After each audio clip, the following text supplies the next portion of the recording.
Welcome back. In today's video, we are going to service this John Deere 455. And you might recognize it because this is a tractor that we deleted the rear wheel steering on, and it's working great. I'm going to show you how to service the engine and transmission on this tractor. Now, you might be wondering, when do you service your tractor? The sticker under the hood would tell you to service it at least every 200 hours. 200 hours is a lot of hours. I would recommend servicing it at least once a year. I do mine in the spring. Some people recommend servicing it at 50 hours or 100 hours. So you do what you want, but I would recommend servicing it at least once a year, and that's what we're going to be doing here. The first thing to do when it comes time to servicing your tractor is make sure the engine and transmission are both warmed up. Just helps the oil drain out better. So we're going to start it, let it run. We're going to drive it around till it's up, just run it till it's at operating temperature. Once we achieve that, we'll back it in the shop and then go from there.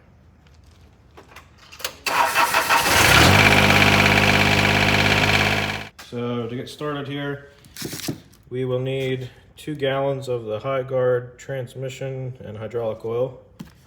I believe the transmission takes 7 quarts when you do the filter change. Transmission filter, that's the part number right there. For the engine, this is the part number for the engine oil filter. Then we also have the fuel filter, which is right next to the oil filter on the engine. And then engine oil, this is what I use, the Shell Rotel 15W40. So to start off, the first thing we're going to do, I'm going to service the transmission first. You will want to get yourself a oil drain pan, place it under your tractor, and the drain plug for the transmission is the bolt that you see right here on the bottom. It's kind of right in line with your hitch. Back that bolt out, let your oil drain. On the front side is your oil filter. You're going to want to move your drain pan front. Probably going to need a filter wrench, but then spin that filter off and put your new one on. Alright, so I got my trusty filter wrench. Gonna stick it on there and just break it loose. Once you get it broken loose, you're gonna spin it right off. Ooh. And then what I also like to do is make sure that this surface is nice and clean. Make sure there's no dirt on it. And now we have to go get our new oil filter. So what I like to do with the transmission filter is crack open one of your jugs of oil. And I just like to put a little bit in the filter. Not much. And then I make sure I get some on the sides. And just put a little film of oil on your O-ring.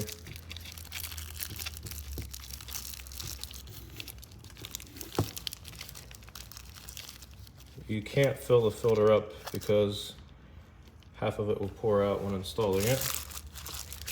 And if you want, you can leave the plastic wrap on so you don't get the filter all messed up.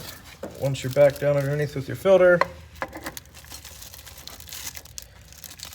you just twist it onto your transmission. That came off now.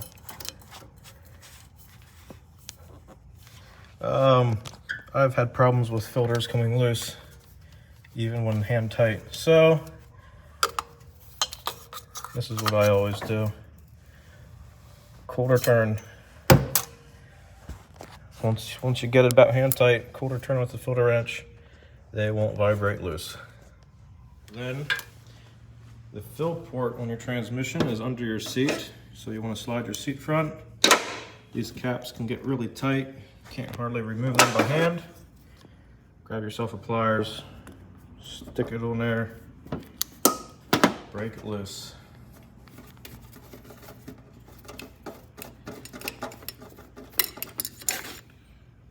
Once you have that out, you can go ahead and get yourself a funnel, because we don't like to make a mess. Fits right down in there, and put in your 7 quarts of transmission oil. So that's what I'm going to do, and then I will be back. We got our 7 quarts of oil in the transmission. We started it just to get it worked in all the places. And it's going to be hard to see, but it's actually perfect. So 7 quarts was what it needed. Now that the transmission is taken care of, we're going to move on up front to the engine. I'm going to start by opening the hood. Now this hose sits inside this side panel, so you just want to lift that up, undo your front and rear clips, and this panel should just, side cover should come right out. There you go. The reason we take that off is to gain access to the oil filter for the engine and the engine fuel filter. Before we take off the filters, we're going to walk around to the other side of the machine, and we're going to drain the engine oil. The engine oil drain is on the right side of the machine. You need a 10 millimeter wrench or socket. You can see this little hose here. You have to spin this counterclockwise, and then your engine oil will begin to drain. Now I notice this hose is pointing front. I don't like that. So once the engine oil is drained, I'm gonna loosen this valve and have this hose pointed towards the rear. All right, we got the oil draining. The reason I don't like that hose being pushed front like that is because it's running down over everything, and that's just not cool. So we're gonna make this nicer for the next person that has to change it. My funnel set up, I put a little bit of oil in there. Basically, it just runs down through. And once I see the oil start to run clean, I tighten that valve back up, but you do whatever you want. So now that everything's done under there and all the oil is drained, we need to go to the other side and remove the filters. Who cares about horsepower when you got goat power, huh? Oh yeah. So you're also going to want your drain pan over here. There's this little tray that oil can drain into, but it's gonna run down. So just put your pan on the floor, spin your oil filter. All right, so I don't have a filter wrench the right size, but I got this, so.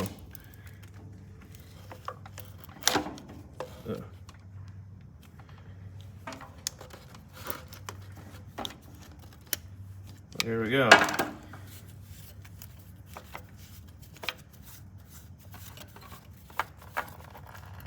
Look at that, it runs down the tray, right into the pan.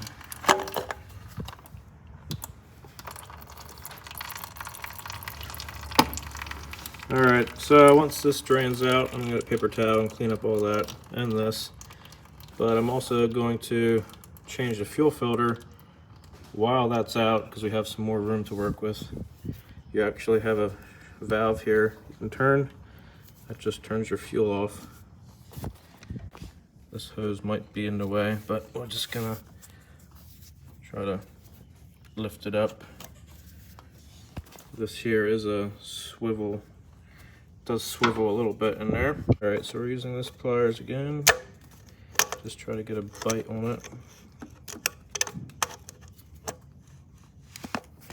Once you break it loose, you should be able to spin it off by hand. Or not.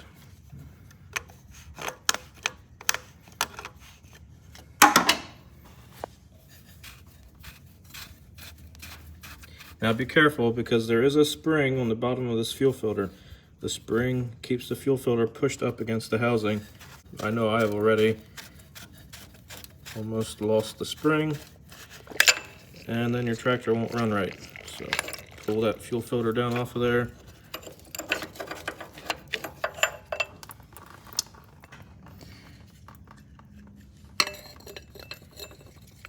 This is the old fuel filter. Gonna get rid of that.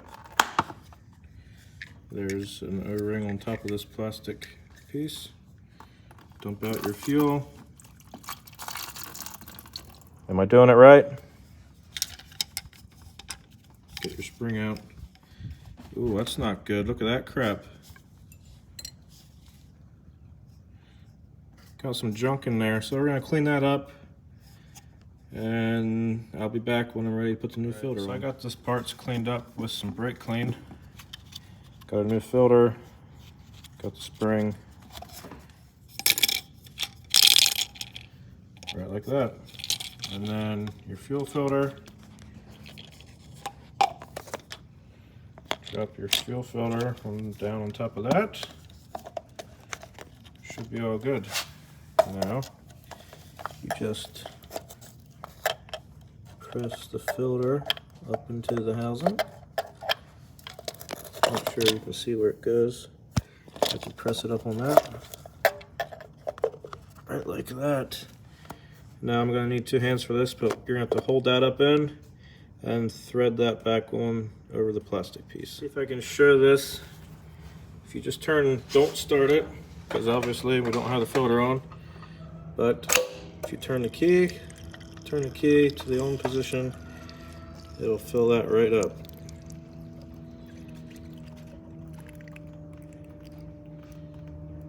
And that should eliminate most of the air in the system.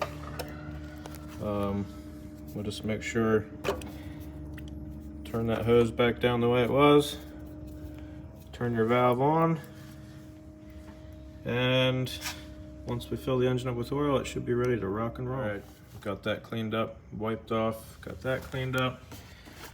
Got our new filter here. Again, just a tiny bit of oil.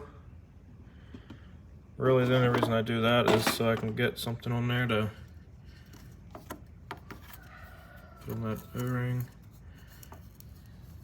There we go.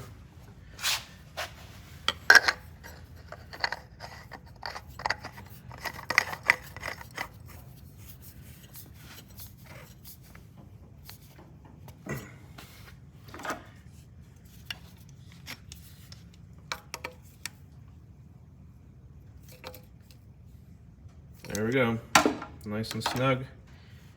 Time to fill the engine up with oil.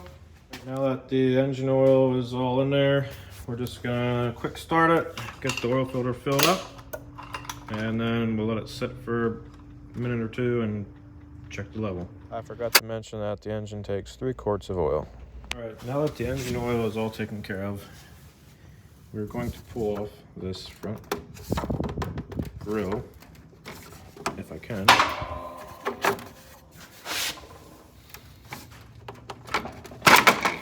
Right like that. Oh, my bad. There's 2 clips right down there in the bottom. Gotta take those off. Make sure we turn the right way. Now that will come off. I'll check the air filter. Air filters right in here. These actually have 2 air filters, so I'll show you what it is once I get this cap off. Cap removed. There's yet another wing nut to remove that air filter. So we got the first air filter off. That's what it looks like. You can see right there's the second one. So there's a part number. There's a part number. That's the small filter that goes in first. That's the second one. That filter's in. Green end goes in first. Push it up in there like that. It's all good. Big fillers in there. Time to get this thing back in. All right, we got the cap on. The drain should be pointed down. And our third and final wing nut. All right, we got the grill back on. Now the tractor's been sitting for a little bit. We're gonna pull the dipstick and check the oil level. First time I pull it out, I wipe it off. Back down in there. Pull it back out. And as you can see, it's hard to see. It's a little over the full line, but it's good. So this tractor is ready to go. Got the transmission serviced, got the engine serviced. Air filters are all taken care of. And this tractor is all set for spring. If you want, you can also check your radiator. And you can see the coolant is above the cooling core inside there. So I would say that this project is complete. What I would do next is write down your engine hours and keep track, and you decide what hour intervals you're going to be servicing it. Just keep track, and when it's due again, then you just repeat the process. I don't think you have to service the transmission every time you service the engine, but this time we did a full service on it. So I think that's it for this video. See you back in the next one.